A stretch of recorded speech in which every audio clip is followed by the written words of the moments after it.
좋습니다. 그죠? 걱정 안 되나요? 오늘 5강 첫날 시작을 하는 날인데.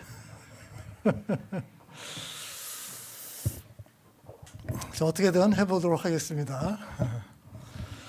자, 오늘은 마가복음 7장 31, 37절과 8장 22, 26절 좀 띄어서 두 구절을 합쳐서 좀 말씀을 나누려고 합니다. 그러니까 우리가 지금까지 봐왔던 마가복음뿐만 아니라 마태, 누가복음, 요한복음도 비슷하게 그 예수님께서 수많은 병자들을 치유해 주신 이야기들이 많이 들어가 있잖아요. 그래서 오늘은 그 의미에 대해서 조금 더 깊이 있게 살펴보려고 해요.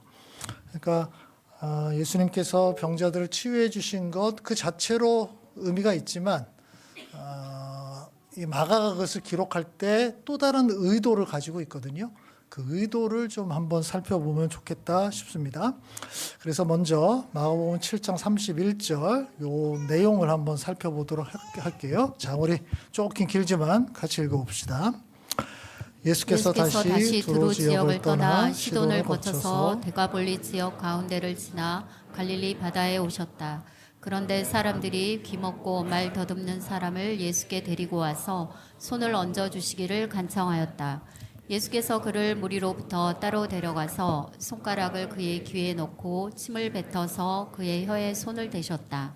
그리고 하늘을 우러러 보시고서 탄식하시고 그에게 말씀하시기를 에바다 하셨다. 그것은 열리라는 뜻이다. 그러자 곧 그의 귀가 열리고 혀가 풀려서 말을 똑바로 하였다. 예수께서 이 일을 아무에게도 말하지 말라고 그들에게 명하셨으나 말리면 말릴수록 그들은 더욱더 널리 퍼뜨렸다. 사람들이 몹시 놀라서 말하였다. 그가 하시는 일은 모두 훌륭하다. 듣지 못하는 사람도 듣게 하시고 말 못하는 사람도 말하게 하신다. 예, 내용을 좀 보셨죠? 자세하게 하나씩 살펴볼 수 있지만 그럴 생각은 없고요. 예수님께서 귀 먹고 말 더듬는 사람을 치유해 주시는 이제 장면이 나옵니다. 이거는 우리 앞에서 쭉 봤지만 예수님께서 이렇게 병자들을 치유해 주시는 그 이야기에 아주 전형적인 패턴이 다 담겨 있어요. 어떤 거죠? 사람들이 환자를 데리고 옵니다. 그래서 예수님께서 이렇게 해서 고쳐줘요. 고쳐주는 방식들은 조금씩 다를 수는 있습니다. 고쳐준 다음에 예수님께서 당부를 하죠. 뭐라고요? 알리지 말아라. 근데 그 다음에 어떻게 합니까? 사람들 순종을 안 해요. 열심히 가서 또 알려요. 그 패턴 그대로 나타납니다. 자, 8장으로 다시 또 가죠. 22절에서 26절입니다. 또 같이 읽읍시다. 그리고 그들은 벳세다로 갔다. 사람들이 눈먼 사람 하나를 예수께 데려와서 손을 대주시기를 간청하였다. 예수께서 그 눈먼 사람의 손을 붙드시고 마을 바깥으로 데리고 나가셔서 그 두 눈에 침을 뱉고 그에게 손을 얹으시고서 물으셨다. 무엇이 보이느냐? 그 사람이 쳐다보고 말하였다. 사람들이 보입니다. 나무 같은 것들이 걸어다니는 것 같습니다. 그때 예수께서는 다시 그 사람의 두 눈에 손을 얹으셨다. 그 사람이 뚫어지듯이 바라보더니 시력을 회복하여 모든 것을 똑똑히 보게 되었다. 예수께서 그를 집으로 돌려보내시며 말씀하셨다. 마을로 들어가지 말아라.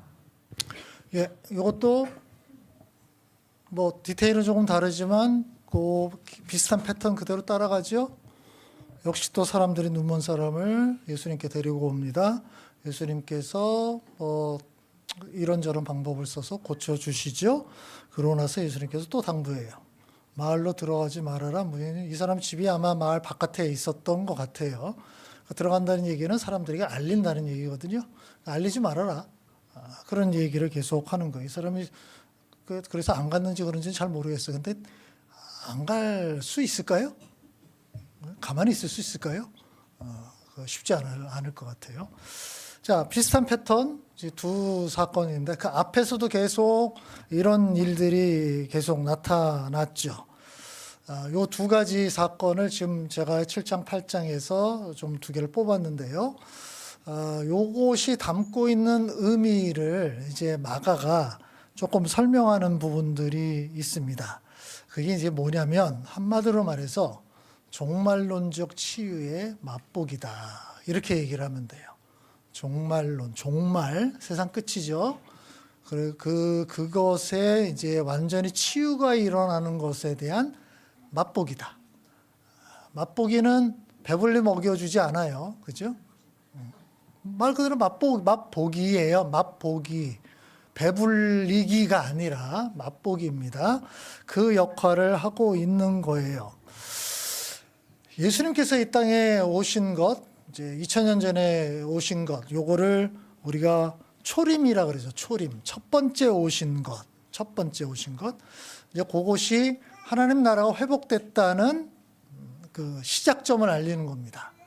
하나님 나라의 회복의 출발. 그래서 예수님께서 처음 오자마자 외치신 내용, 마가복음 1장 15절이었죠.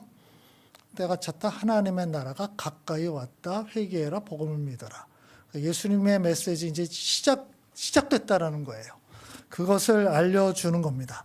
근데 하나님 나라가 가까이 왔다라는 것을 보여주는 증거가 뭐냐?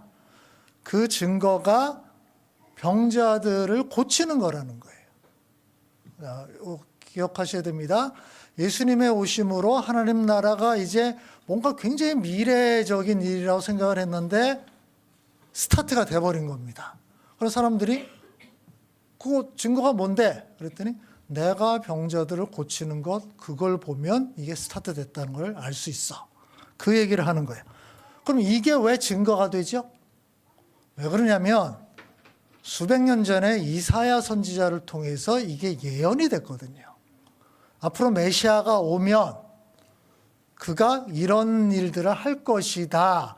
메시아는 이스라엘 사람들에게 있어서 그들을 생각하는 하나님 나라의 시작이에요. 메시아가 오신다는 것은. 그러니까 예수님께서 그 구약 성경에 이사야를 통해서 예언하신 것들을 인용하시면서 그거 봐라. 그렇게 예언됐지? 내가 지금 병자를 고치고 있지? 그럼 그 예언된 게 지금 실현되고 있는 거야. 그러면 하나님 나라가 지금 임재하고 있는 거야. 그렇게 얘기하는 거예요. 이게 지금 굉장히 논리적으로 지금 증명하고 있는 겁니다. 이사야 35장 5장 6절 어떻게 예언되어 있습니까? 같이 읽읍시다. 그때 눈먼 사람의 눈이 밝아지고 귀먹은 사람의 귀가 열릴 것이다. 그때 다리를 절던 사람이 사슴처럼 뛰고 말을 못하던 혀가 노래를 부를 것이다. 광야에서 물이 솟겠고 사막에 시냇물이 흐를 것이다. 네. 지금 아까 두 가지 예수님이 병자를 치유해 주시는 것 내용이 그대로 들어가 있죠. 그죠? 이건 예인데 이사야가 좀 예를 드는 거예요. 예를 들었는데 예수님이 실제로 그 일을 하신 거예요. 그래서 메시아가 오면 이런 일들이 일어날 것이다 라는 거를 지금 마가가 기억하고 있고 사람들도 다 알고 있어요. 그래서 예수님이 그런 일을 실제 해요. 그 얘기는 이제 메시아 시대가 도래했다. 예수님이 메시아다. 이거를 지금 보여주고 있는 거예요. 근데 이제 요게 이제 첫 번째 단계지만 제가 아까 초림, 첫 번째 예수님이 오시는 거라고 얘기를 했잖아요. 근데 이것이 더 깊은 의미를 가지고 있습니다. 그게 뭐냐면은 재림이에요. 다시죠. 예수님이 2000년 전에 첫 번째로 오셨습니다. 근데 앞으로 다시 오실 거라는 거예요. 그게 재림인 거예요. 그래서 그때에 비로소 하나님 나라가 완성될 거다라는 거죠. 그러니까 초림은 뭐죠? 하나님 나라가 이 땅에 임하는 시작점, 출발점이에요. 재림은 그 출발된 게 완성되는 거죠. 끝나는 거예요. 그러니까 지금은 우리는 그 사이에 있죠. 그래서 하나님 나라가 계속 확장되고 있고 커지고 있고 또는 성경에서 뭐라 그러냐면 예수님께서 하나님 나라를 준비하고 있다라는 그런 표현을 써요. 그러니까 뭐 예수님이 뭐 목수로 해서 집을 짓고 있다 이런 것이 아니라 요 중간 개념을 그런 식으로 표현하고 있는 겁니다. 지금 우리는 그 중간 상태에 살고 있다라는 거죠. 그래서 예수님이 이제 병자들을 치유해 주는 거는 본인이 메시아라는 것을 증명해 주는 증거가 되기도 하지만 앞으로 예수님이 다시 오셔서 하나님 나라가 완성될 것을 또 보여주는 또 예시예요. 미래를 보여주는 예시라는 거예요.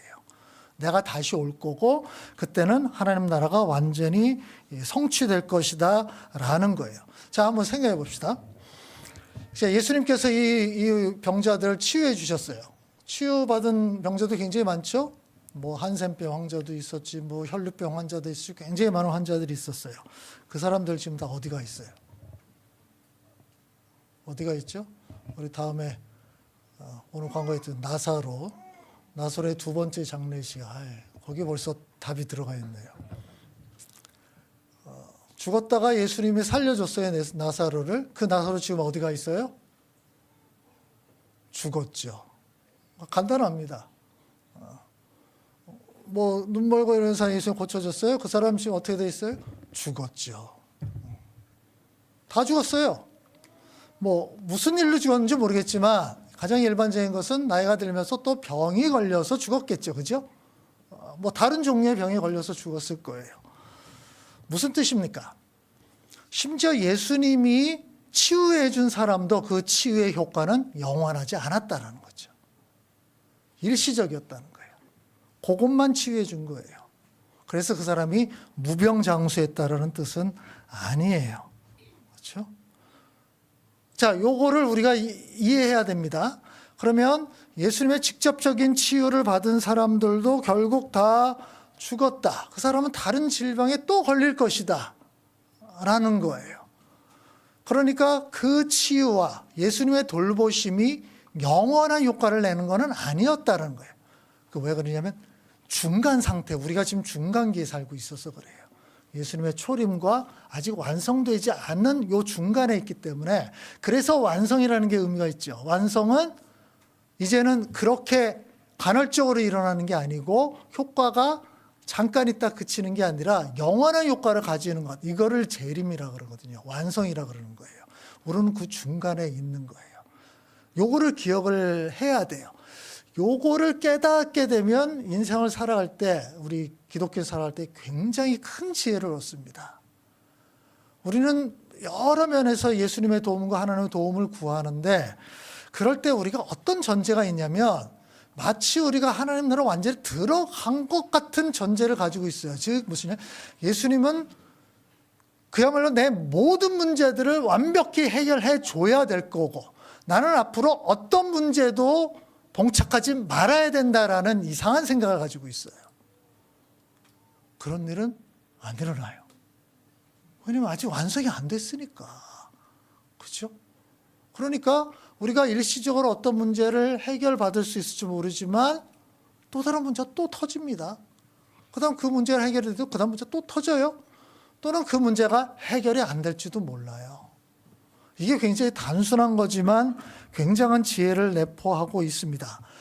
주님께서 다시 오실 때, 재림의 때에 비로소 세상이 완전히 회복되고 하나님 나라가 완성될 거예요. 자, 그러면 완성된 그날에 어떤 일들이 일어날 것인가? 먼저는 이제 이런 일들이죠. 사람을 괴롭히던 질병과 다악의 유발자들 소멸되고 악한 자들이 심판을 받고 사탄도 하나님의 엄혹한 징계를 받게 됩니다. 그러니까 지금 인간을 고통 속에 빠뜨리는 그 모든 일들, 악의 근원들이 일거에 사라지게 될 거다. 그에게 전제는 뭐죠? 지금은 이 세력들이 여전히 힘을 발휘하고 있다는 뜻이죠. 아직은 그럴 때다. 중간 단계니까. 자, 성경에 그런 예언들이 쭉 나옵니다. 그날이 되면 이런 일들이 일어날 것이다. 또 이런 일들이 일어날 것이다. 여러분 아까 스캔 굉장히 잘했죠? 이것도 스캔 쫙 하시면 됩니다. 이렇게. 그렇죠? 지금은 민족들이 이렇게 전쟁하고 이렇게 되지만 나중에 하나님께서 그거 가만두지 않는다. 반드시 심판하실 거다라는 거예요. 그렇죠? 자, 악에 대한 심판을 말씀하십니다. 그러나 동시에 좋은 일들에 대한 승리도 동일하게 말씀하시죠. 정의가 완전히 승리하고 의인들은 억울함을 보상받고 인내하면서 믿음을 지킨 것에 대해 보상을 받게 될 것이다. 그렇죠? 악한 세력들은 무너뜨리고 의인이 그래서 완전히 깨끗한 게 아니라 그래도 어떻게든 좀 버텨보려고 다 나쁜 짓 하면 살고 나쁜 짓 해야 성공을 하는데 나까지 그렇게 해야 될까? 그럴 수는 없지 않냐? 그래서 어떻게든 좀 버텨보려고 애를 쓰는 사람들, 이렇게 생각을 해도 괜찮아요. 그 노력에 대한 보상을 하나님께서 해 주실 것이다 내가 그거 잊지 않을 거야. 그런 얘기예요. 그래서 하나님께서, 예수님께서 우리의 모든 눈물을 닦아주실 거예요. 죽음도 없고 슬픔도 울부짖음도 없다. 이 모든 것이 다 사라졌으니까. 나 때문에 모욕을 당하고 박해라고 터무니없는 온갖 비난을 받으면 복이 있다. 너희 기뻐라. 하늘에서 너희의 받을 상이 크다. 그렇죠? 우리 앞에 세대에 이 주님을 섬기는 사람들도 비슷한 어려움을 겪지 않았냐. 그들도 내가 외면하지 않을 거다라고 얘기를 해요. 이것도 이사야가 예언했어요. 아까 예수님께서 이제 메시아가 올 때 어떤 일이 일어날 것인가를 예언했다 그랬죠? 병자가 고침을 받는 일들이 일어날 것이다. 근데 좀 더 뒤에 가면 더 가서 기쁨이 영원히 머물고 즐거움과 기쁨이 넘칠 것이니 슬픔과 탄식이 사라질 것이다. 이 얘기를 해요. 제가 이 얘기 몇 번 했습니다. 구약의 선지자들은 이런 관점에서 예언을 해요. 그러니까 선지자들이 이제 볼 때 앞에 산이 있으면 앞에 산 봉우리가 있고요. 그 뒤쪽에도 산 봉우리가 있어요. 그러니까 여기서 보면 이 산이 이렇게 겹쳐 보이고 붙어 있는 것처럼 보이잖아요. 그죠? 산에 가면. 그래서 여러분 등산하다 보면 많이 속잖아요. 속아요. 조기가 이제 정상인가 더했더니 갔더니 그 뒤에 또 있어. 또 내려가야 돼. 그 다음 가면 또 있어. 이런 식으로요. 그러니까 이런 일들이 계속 벌어지는데 선지자는 요거를 동시에 보면서 예언을 해요.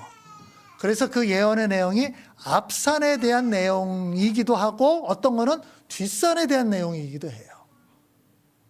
그러면 이사야의 예언이 지금 이사야 35장에 있는데 앞산에 대한 내용과 뒷산에 대한 내용이 겹쳐 있습니다. 섞여 있어요. 그래서 그 두 가지를 우리는 후대에 있는 사람이니까 약간 분리해서 보는 거예요. 아, 앞산의 내용은 예수님 당시에 대한 예언이었겠다. 뒷산에 대한 내용은 예수님이 다시 오실 때에 대한 내용이겠구나. 이렇게 보는 거예요. 그러니까 선지자들의 관점에서 보는 예언을 우리는 훨씬 후대니까 좀 정확하게 볼 수 있는 거죠. 어떻든 이사야가 예수님의 초림에 대한 예언도 했고요. 몇 구절 뒤에 재림에 대한 예언도 같이 한 거예요. 그래서 그때가 되면 정말 이런 완전한 일들이 일어날 것이다라고 이야기를 하는 겁니다. 그러면 정리를 한다면 예수님께서 이 땅에 계실 때에 많은 병자들을 고쳐주셨습니다. 그 고쳐주신 의미가 크게 두 가지가 있다고 얘기를 할 수 있다고 그랬죠. 첫 번째는 이사야가 첫 번째 예언한 대로 메시아가 오실 것이다. 메시아는 이런 일을 행할 것이다. 그거를 그대로 재현하면서 내가 바로 메시아야. 그렇죠? 요거를 증명하는 거예요. 예수님이 메시아다. 두 번째는 어떤 것이죠? 앞으로 내가 다시 올 것인데 그때가 되면 지금 내가 맛보기로 보여주는 이런 좋은 일들이 이제 완성될 거다. 예수님이 그걸 맛보기로 보여주는 거예요. 지금 내가 병자를 치유하고 나사로처럼 죽은 사람을 살리는 일을 간헐적으로 하고 너희가 경험하는 사람이 소수겠지만 이건 맛배기니까 나중에 되면 내가 다시 올 때가 되면 모든 사람들이 하나님을 섬기는 모든 사람들이 이걸 완벽하게 경험하게 될 거야. 요거를 예시해 주는 거예요. 그렇죠? 그래서 우리가 어떤 음식을 먹고 나서 이거 굉장히 맛있겠는데 그래서 이제 풍성히 먹을 거를 꿈꾸는 거죠. 예수님께서 그거를 지금 보여주신다라고 생각하면 됩니다. 이제 예수님의 치유의 의미에 대해서 이해가 되겠죠? 두 가지 의미가 있습니다. 예수님 자신을 증거하는 것과 예수님이 다시 오실 것에 대해서, 그래서 세상에 완성될 것에 대한 의미를 내포하고 있다. 자, 그러면 이제 여기서 요 의미를 가지고 우리는 어떻게 살아야 될 것인가, 그 부분을 좀 생각을 하면 좋을 것 같아요. 자, 그거는 뭐냐면 지금 혹시 우리가 예수님이 뭔가 문제를 해결해 주신 사람들처럼 병자를 치유해 주시고 이런 사람들처럼 우리도 신앙생활을 하다 보면 하나님의 어떤 은혜를 체험할 때가 있거든요. 그것이 가진 의미가 도대체 무엇일까라는 거예요. 그 이제 두 가지 의미가 있어요. 첫 번째는 똑같습니다. 예수님이 메시아라는 것을 증명한 것과 똑같이 하나님이 살아계신 분이라는 것을 우리에게 증거해 주는 거예요. 하나님은 살아있다. 하나님은 죽은 분도 아니고 어디 멀리 우리와 상관없이 계신 분도 아니다라는 거예요. 그래서 혹시 우리가 기도 가운데서 하나님의 응답을 받는다거나 또 혹시 치유의 경험을 한다거나 또는 어떤 성령의 은사, 뭐 방언을 하거나 성령의 은사를 체험한다거나 그 모든 것들이 가리키는 게 뭐예요? 하나님은 지금도 살아계신 분이다라는 거예요. 이거 굉장히 중요한 부분입니다. 그래서 하나님은 특별히 복음이 처음으로 들어가는 그럴 때 이런 증거를 굉장히 많이 보여줍니다. 이건 기독교 역사, 신약 성경에도 그 얘기가 나오고요. 기독교 역사 2000년 동안 늘 복음이 처음으로 들어간 지역에서 놀라운 기적들이 계속 일어나요. 그게 하나님께서 이걸 증명해 주는 거예요. 이들이 선포하는 메시지가 진짜야. 그거를 처음으로 들어가면 사람들이 생소하잖아요. 믿기가 힘들잖아요. 그래서 그거를 하나님께서 좀 뭔가 능력으로 개입해 주시는 일들이 일어납니다. 이거는 우리나라도 마찬가지였어요. 우리나라에 처음 복음이 들어왔을 때 초기에도 이런 놀라운 기적들이 굉장히 많이 일어났거든요. 그런데 이제 세월이 지나가다 보면 하나님께서 하나님이 살아있다는 것을 증거하는 방식에 약간 변화를 줍니다. 늘 그런 기적적인 것을 통해서 할 수는 없다고 보신 거예요. 그래서 이제는 다른 방식. 이거는 예수님의 예에서도 볼 수 있잖아요. 예수님께서 우리가 봤죠. 5천 명을 먹여주셨죠. 그 사람들이 거기 완전히 넘어갔잖아요. 우와, 예수님이 우리 5천 명이나 먹였어? 이분은 왕으로 삼으면 되겠네. 이들의 관심이 예수님의 의도와 다르게 이상한 데로 가버렸죠. 그러니까 우리가 그런 식으로 기적을 체험하고 이런 것들이 이제 매료가 돼버리면 정말 중요한 것들을 놓칠 때가 많다라는 거예요. 그럴 수 있어요. 그래서 하나님께서는 좀 더 성숙한 시기가 되면 성숙한 방식으로 하나님의 존재를 깨닫기를 원하는 거예요. 요렇게 이제 하나님의 방식이 변하는 겁니다. 어떻든 우리가 지금도 혹시 하나님의 은혜를 경험한다거나 하나님의 놀라운 뭔가 기적적인 역사를 체험하는 일이 있다면 그것을 통해서 첫 번째 확인할 것은 하나님은 살아계신 분이다. 그거를 확인해야 되는 거예요. 두 번째는 뭡니까? 우리가 혹시 그런 좋은 것을 경험을 해도 제가 아까 얘기했던 대로 나사로는 다시 죽었다 기억을 한다면 우리가 지금 경험하는 것도 일시적이다. 그렇죠? 어떤 암 환자가 어쨌든 기도를 통해서 치유를 받았다고 합시다. 그 사람은 무병장수하면서 영원토록 살까요? 그렇지 않겠죠. 다음엔 다른 질병으로 죽을 겁니다. 어떤 재정적인 문제가 있어서 하나님께 열심히 기도했어요. 그래서 하나님께서 그 문제를 해결해 줬다고 합시다. 그러면 이제 앞으로 이 사람의 모든 문제가 자동적으로 다 해결될까요? 아니죠. 그렇죠? 그런 일들은 가끔 일어납니다. 이거를 우리가 기억을 해야 돼요. 그러면 그 두 번째에서는 아까 다 상기해 봅시다. 예수님의 기적이 의미하는 첫 번째가 예수님의 메시아라는 것을 증명한다 그랬죠. 똑같이 우리가 혹시 그런 하나님의 은혜를 체험한다면 하나님이 살아계시다는 걸 증명하는 거다. 이게 등치가 됐어요. 그럼 두 번째, 예수님의 그 기적적인 그 이야기들에 가지고 있는 두 번째 의미가 뭐라 그랬죠? 예수님이 재림하실 것이고 그때 완성될 것이다라고 보여주는 거죠. 똑같습니다. 우리에게 혹시 하나님의 은혜가 주어진다면 그것은 우리로 하여금 종말을 바라보게 해야 되는 거예요. 이게 쉽지 않아요. 우린 지금 이 땅에서 무언가 하나님의 은혜를 경험했잖아요. 그러면 여기가 좋사오니 주저앉고 싶어집니다. 그건 아닌 거예요.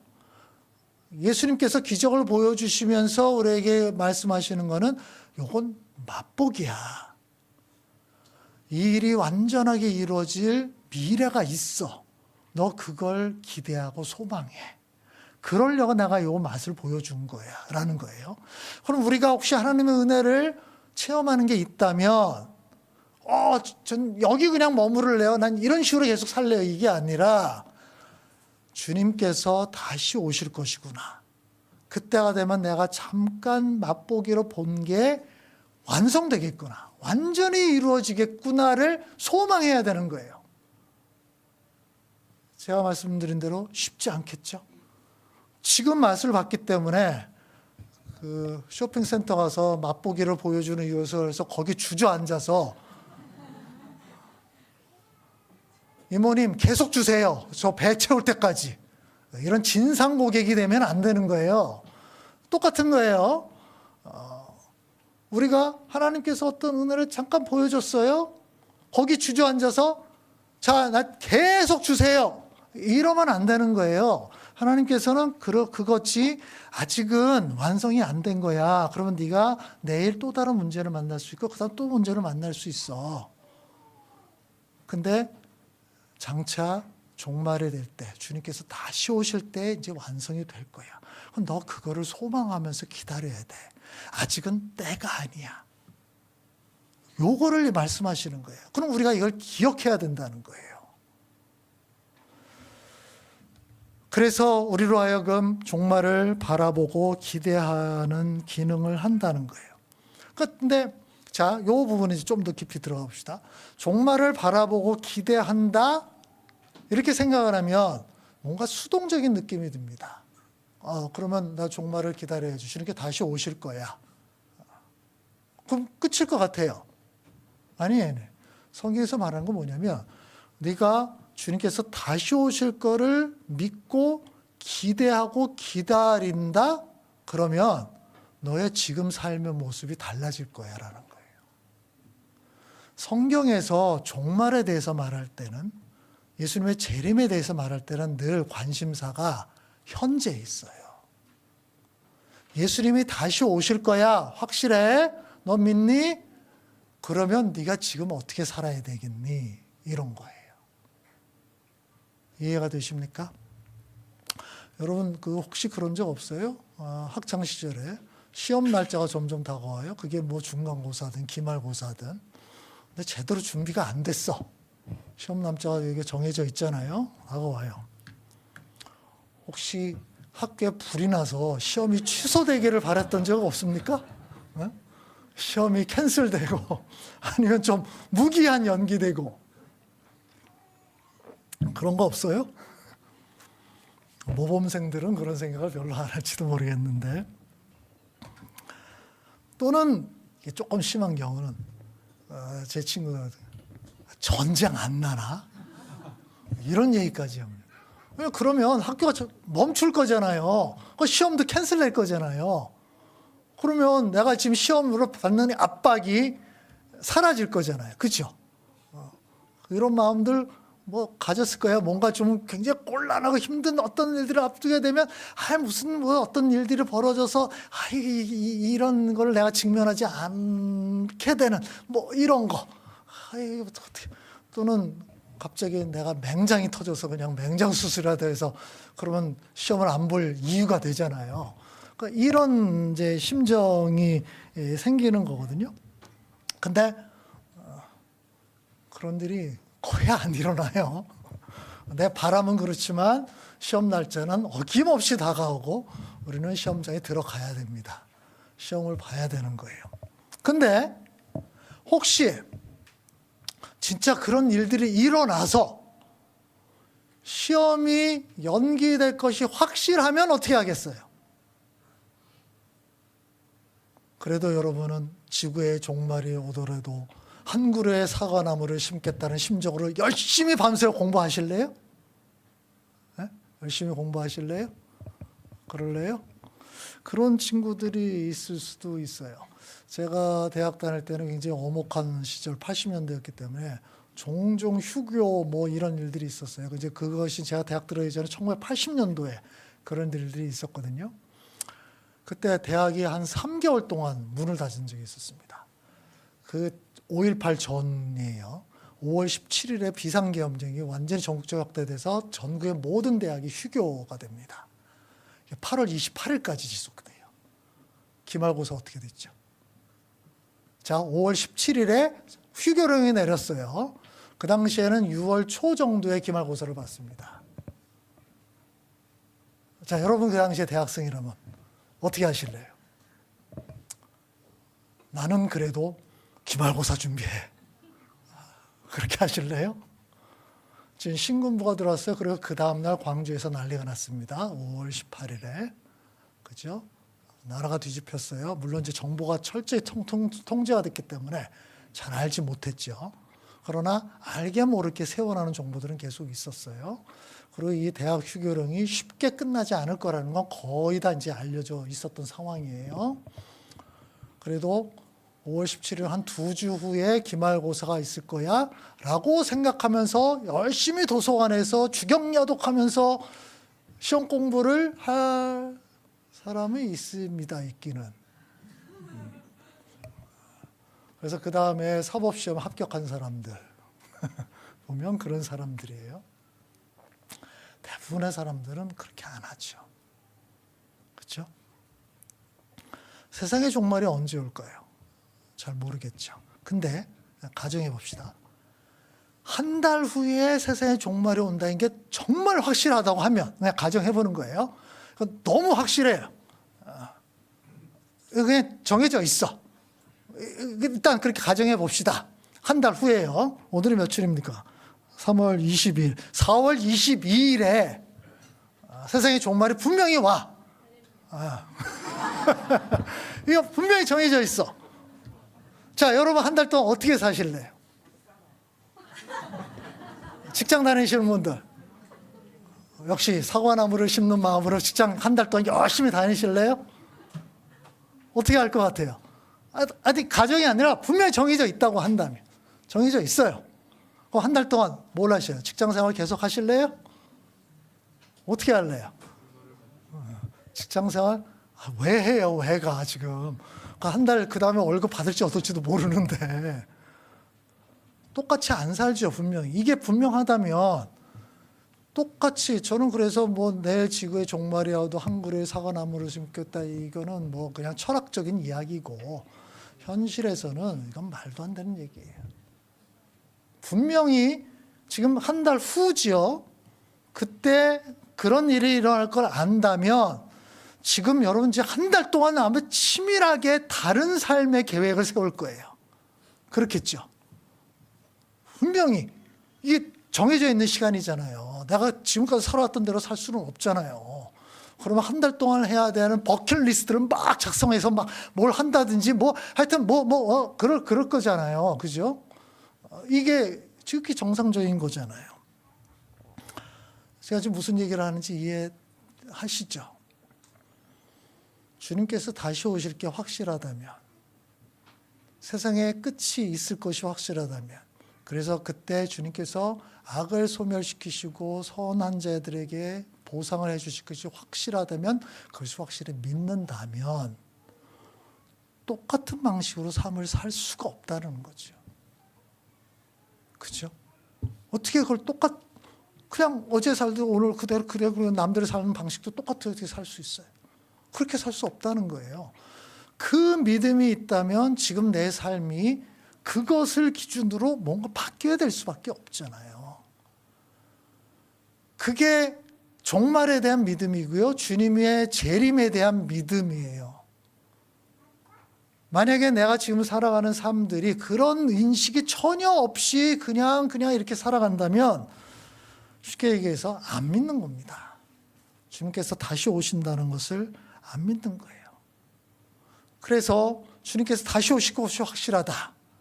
그때 모든 악을 소멸시키시고 심판하시고 정죄를 하실 것이고 주님의 뜻대로 의롭게 살려고 애를 쓰고 노력한 사람들에게 하나님께서 보상을 해주시고 상급을 주실 것이라는 것을 분명히 믿는다면 우리는 삶이 달라져야 되는데 어떻게 달라질 거냐는 거예요. 일단 이 땅에서 모든 것을 다 누리려고 하지 않을 거다라는 거예요. 정해져 있잖아요. 그렇죠? 그러니까 이거는 지금 어떤 면에서 임시예요. 이때 이제 완전히 결판 날 거니까 이건 정해져 있는 임시적인 기간일 수밖에 없어요. 그러면 이 기간 동안에 그 한 달이나 한 달 동안에 내가 뭐 여기서 무슨 어떤 것들을 성취하고 다 누리고 이러려고 그거는 어리석은 거라는 거죠. 그렇게 하지 않게 됩니다. 두 번째는 뭐예요? 혹시 한 달 동안 또는 그 주어진 기간 동안 조금 뭐가 부족해도 결핍이 장애가 있어도 내가 원하는 걸 성취하지 못해도 너무 절망하지 않아요. 왜냐하면 내가 볼 때 이 기간 동안에 내가 생각할 때 가장 중요한 것을 하면 되죠. 그렇죠? 가장 의미 있는 것을 해야 되겠다. 그리고 그때 주님께서 오셔서 심판할 거다, 판단을 할 거다라고 생각한다면 그 기준에 가장 부합되는 삶이 무엇일까를 생각하면서 살겠죠. 그렇죠? 그러면 내가 지금 여기서 좀 누리고 여기서 부족함이 없고 그런 것에 대한 관심은 뒤로 물러날 수밖에 없다는 거예요. 그게 궁극적인 내 삶의 목표가 될 수 없다라는 거예요. 물론 이제 주님께서 다시 오신다는 게 언제 올지 모르기 때문에 그래서 우리 예상은 그래도 빨라도 수십 년 후는 되지 않겠냐. 그러니까 우리는 수십 년 동안 어떻든 살아야 되잖아요. 살아야 되기 때문에 필요한 것들이 있어요. 그래서 직장도 다니고 돈도 벌고 이것저것 해야죠. 해야 되지만 주님께서 언젠가는 분명히 다시 오시고 세상을 심판해서 그걸 믿는다면 그것이 전부라고 생각하면서 살지는 않을 거라는 거죠. 내가 5년 후, 10년 후를 위해서 이렇게 살아가지만 언젠가는 주님께서 오신다면 내가 그것에 대한 준비는 해야 되지 않냐. 그 마음이 내 일상적인 삶에도 영향을 줄 수밖에 없다라는 거예요. 그래서 혹시 내가 이런 걸 준비할 때 내가 좀 부족해서 지금 현실에서 내가 다 누리지 못하고 내 문제가 다 해결되지 못해도 너무 불평하거나 너무 하나님 원망하지 말자. 어차피 이거는 정해져 있는 기간이니까 이런 생각을 할 수 있다는 겁니다. 마지막 세 번째는 이겁니다. 이 땅에서 일어나는 일이 전부이거나 최종적 결말이라고 생각하지 않는 거죠. 계속해서 얘기를 합니다. 세상은 선한 자가 승리하는 세상이 아니에요. 다 정신 승리를 하려고 다 그 얘기를 해요. 결국은 선이 승리한다. 저도 그 말을 믿고 싶어요. 현실은 많이 잡아야 선이 승리하는 게 한 20, 30%요? 제가 지금 굉장히 인심 쓴 겁니다. 실제로 보면 10%도 안 될 것 같아요. 대부분은 악이 이깁니다. 다른 말로 바꿔볼까요? 대부분은 강한 자가 이겨요. 선과 악과 상관없어요. 강한 자가 이겨요. 근데 강한 자가 선이냐? 별로 없죠. 흔하지 않아요. 그렇죠? 그게 우리 현실입니다. 근데 우리는 가끔 선이 승리하는 거고, 거 봐라! 정의는 승리한다고 이제 정신 승리를 하고 싶어 해요. 그거라도 있어야 좀 살아가니까. 근데 여러분, 현실을 냉철하게 보세요. 그게 그렇게 되지 않습니다. 인류 역사를 살펴봐도 선이 승리한 역사 드뭅니다. 오히려 악이 더 득세하고요. 악이 더 세력을 떨쳤고요. 하나의 악을 또 다른 악이 밀어나고 그 악을 또 다른 악이 밀어나고 계속. 그래서 제가 요즘 얘기 많이 하는 거는 요즘 세상은 악의 전성시대다. 악한 자들의 전성시대다라고 얘기할 수밖에 없겠다 싶어요. 이 세상의 일이 그것이 끝이라면 너무 허무합니다. 너무 절망적이에요. 그런데 우리가 봤듯이 하나님께서는 약속을 하시죠. 세상 끝날 주님께서 다시 오시는 날 진짜 심판이 있을 거다. 그때 악의 세력 내가 가만두지 않는다.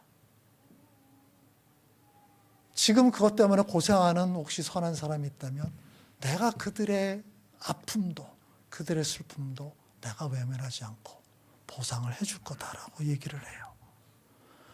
우리가 세상의 현실들을 보면서 분통 터질 때도 있고요. 막 답답해서 죽을 때도 있어요. 억울할 때도 있고요. 그런 일들이 비일비재하게 일어납니다. 그런데 그럼에도 불구하고 우리가 어떻게든 선한 편에 붙어 있으려고 그러고 하나님이 원하시는 쪽에 붙어 있으려고 애를 쓰는 이유는 그게 옳기 때문이기도 하지만 결국 최종 심판이 있을 거를 우리가 믿기 때문에, 기대하기 때문인 거예요. 그 소망이 있기 때문에 참는 거예요. 그렇죠? 주님께서 다시 오실 것을 기대하고 믿는 사람들은 이 태도로 살게 된다는 거예요. 결국 미래에 대한 믿음은, 주님의 재림에 대한 믿음은 우리 현실의 삶의 태도를 변화시킵니다. 그래서 우리는 지금 내 눈앞에서 벌어지는 일, 나에게 닥치는 여러 일들에 대해서 너무 일희일비하지 않았으면 좋겠어요. 조금 안 좋고 힘들고 고생스러운 일도 벌어져요. 뭐 상대적으로 다른 사람보다 내가 더 힘들 수는 있겠죠. 근데 그것도 이 또한 지나가리라. 혹시 좋은 일이 생겼습니까? 기쁘고 즐거운 일이 생겼나요? 그 일이 영원히 지속될 건가요? 그럴 리가요. 그러니까 거기에 또 너무 깊은 마음을 두지 않는 게 지혜로운 거예요. 그 일이 얼마나 오래 지속될지 몰라요. 또 변하거든요. 그래서 우리는 좋은 일에 너무 심취하여 그것을 영원히 붙잡으려고 그것에 매이게 되면 그것보다 정말 더 귀하고 가치 있는 것을 놓치게 됩니다. 그런 우를 범하면 안 되고요. 나쁜 일이 닥쳐도 너무 좌절하지 말고 오히려 그것을 견디고 이길 수 있는 힘을 달라고 기도하는 게 좋습니다. 우리는 그렇게 살아가는 거예요. 사도 바울이 얘기했던 대로 나는 부한 데 처할 줄도 알고 빈한 데, 가난한 데 처할 줄도 안다. 나는 그리스도 안에서 어떤 상황에서도 그것을 잘 견뎌내고 극복할 수 있는 삶의 비결을 배웠다고 얘기합니다. 우리가 배워야 될 삶의 비결이에요. 주님은 다시 오실 겁니다. 그날에 세상 모든 것들이 온전히 회복되고 완성될 거예요. 우리는 그 소망 가운데 살아가고 있어요. 그러면 지금 우리의 삶이 달라져야 돼요. 달라질 수밖에 없어요. 그게 바로 그리스도인의 삶이죠. 그게 바로 그리스도인들이 다른 사람들과 다른 모습이죠. 우리 모두가 그런 삶의 모습을 보여줬으면 좋겠어요. 우리의 신앙, 우리의 믿음을 증거했으면 좋겠습니다. 같이 기도합시다. 주님께서 다시 오실 것입니다. 비록 지금은 악의 세력이 번성하는 것처럼 보여도 우리가 그것에 너무 절망하지 않았으면 좋겠습니다. 혹시 우리가 하나님의 은혜를 경험하는 것이 있다면 그것을 통해서 하나님이 살아계시다는 것을 확신하면서 주님께서 다시 오셔서 모든 것을 회복하실 날을 기대했으면 좋겠습니다. 우리가 이 믿음 가운데 살아갈 수 있도록 해달라고, 사도 바울처럼 부한 데도 처할 줄 알고 빈한 데도 처할 줄 알고 그 모든 일에 어떻게 살아야 될지 비결을 배웠다는 그런 삶이 우리의 삶이 되게 해달라고 우리 함께 마음 모아 기도하겠습니다.